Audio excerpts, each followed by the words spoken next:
Welcome to Workers and Transport. Whether workers were employed for the pyramid construction or at the quarries, the government supplied food and housing.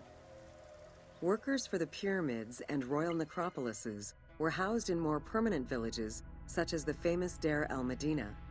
Quarry workers had more temporary lodgings. All skill levels were needed and utilized, from basic work hands to prepare the gypsum, to brickmakers and sand carriers, to skilled stonemasons to shape the blocks.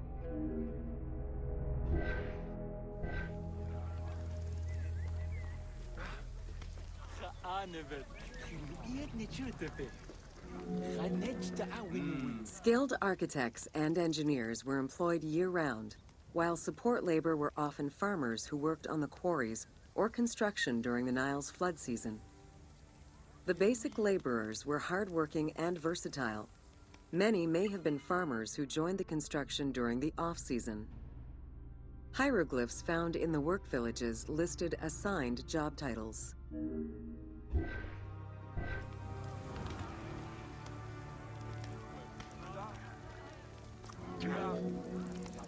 Archaeological research shows that no food was stored or prepared on site, but instead workers received abundant rations of bread, beer, and meat. These rations were taken care of by an administration outside the village.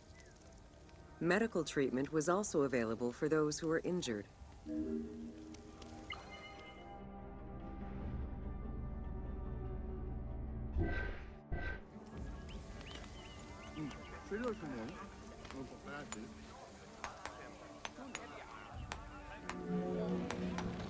While some quarries were close to the Nile, others were located across the desert and required long expeditions. These expeditions were sanctioned by the state. They involved complex logistics and required many participants. Transporting a block by land meant that workers had to overcome the weight and friction of the load. To solve this, they first dug a track in the ground. This path was sometimes reinforced with rails upon which a sled, used to ferry the blocks, would be pulled.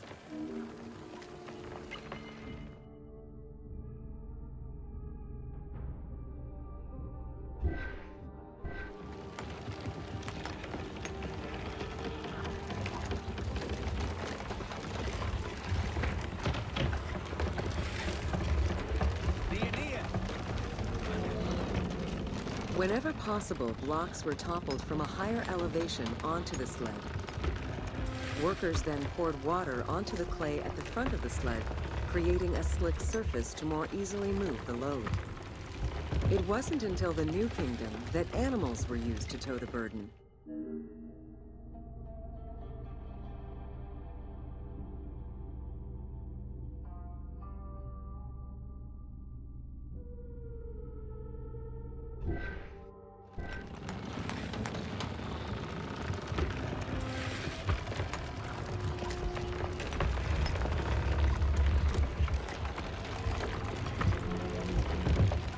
During flood season, the Nile was at its largest and deepest, which allowed the transportation of the heaviest and biggest loads.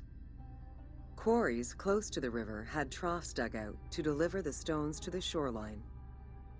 Harbors and wharfs situated at the river's edge allowed the transfer of materials and supplies.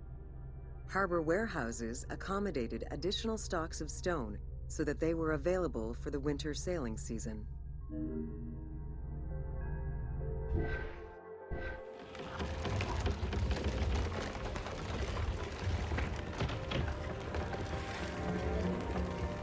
The Uwadi el-Jarf papyri detail a limestone load intended for the Khufu pyramid that weighed in at 70 to 80 tons, or 30 blocks. One papyrus is a fragment from a foreman's notes taken while working on the Great Pyramid. It details the transportation of limestone blocks from the Tura quarries to the construction site of the pyramid. The other papyri are shipping logs containing archives of the sailors assigned to sail the Red Sea and the Nile.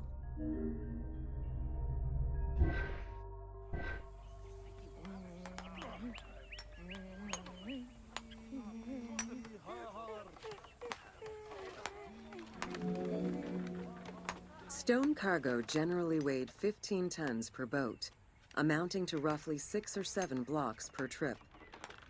For heavier loads such as obelisks, monolithic pillars, or gigantic statues, larger boats were used.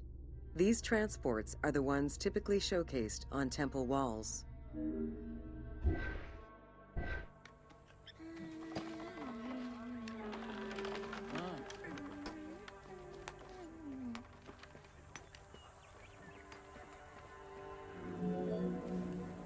River transportation was the most efficient way to ferry stone blocks between the quarry and the construction site.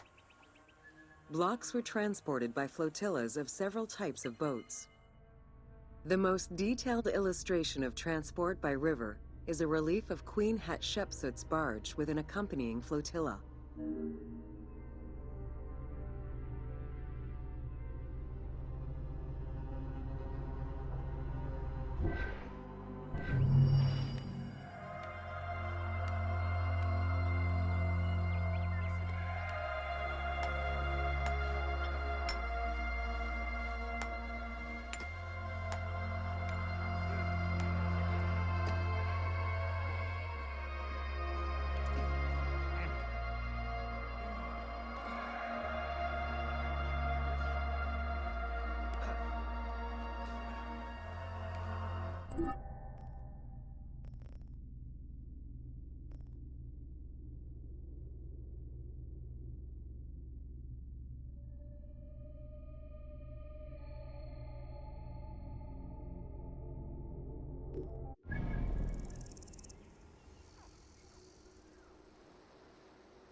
Welcome to Building Ancient Egypt.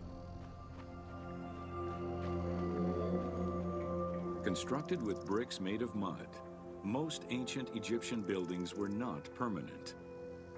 Only religious temples and funerary monuments were meant to stand the ravages of time. For these very important structures, Egyptians used limestone, sandstone, and harder materials, such as granite, quartzite, and travertine. These heavy stone blocks were so prized that they were often transported from quarries located hundreds of kilometers away.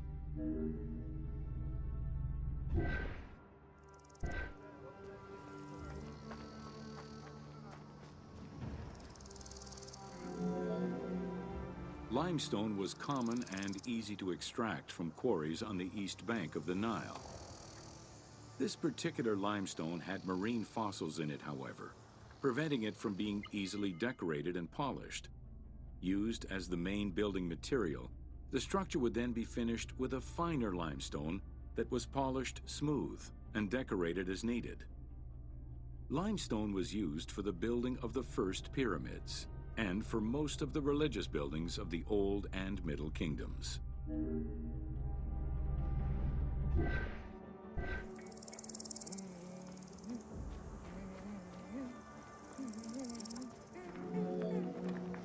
Ancient Egyptians preferred to use sedimentary rock beds or layers like sandstone and limestone because they were often easier to extract.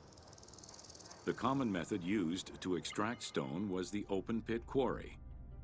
Stonecutters would find quality stone, shape, and dig it out on site. Open pit quarries enabled many workers to work simultaneously on many blocks, which allowed for better productivity.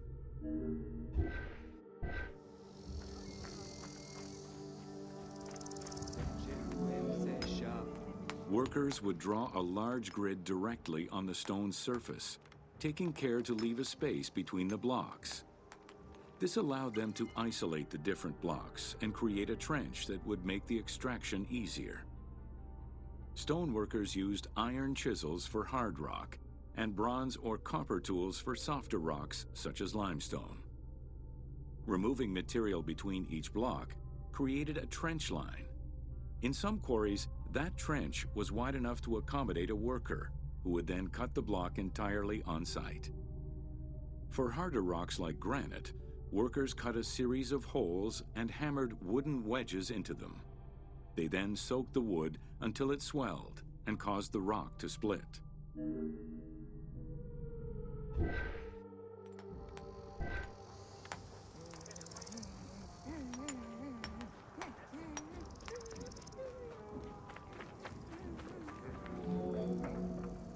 The gallery extraction technique was used when the desired rock was buried under layers of rubble. This method was often necessary in order to find the whiter and finer limestone required for a smoother finish.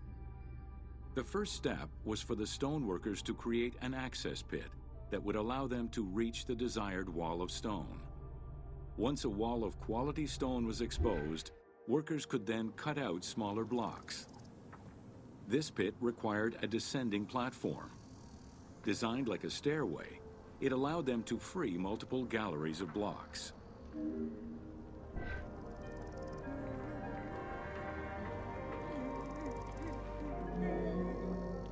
To cut the stone, they created a longitudinal kerf, or slit, and then cut the rock at a 90-degree angle. The lower side was determined along the geological layers or by using a horizontal cut.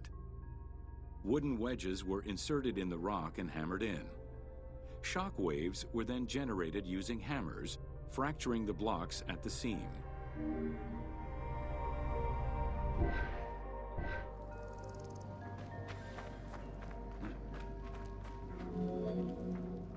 To maintain the stability of these mining pits over the course of quarrying, workers would leave support sections of unexcavated rock.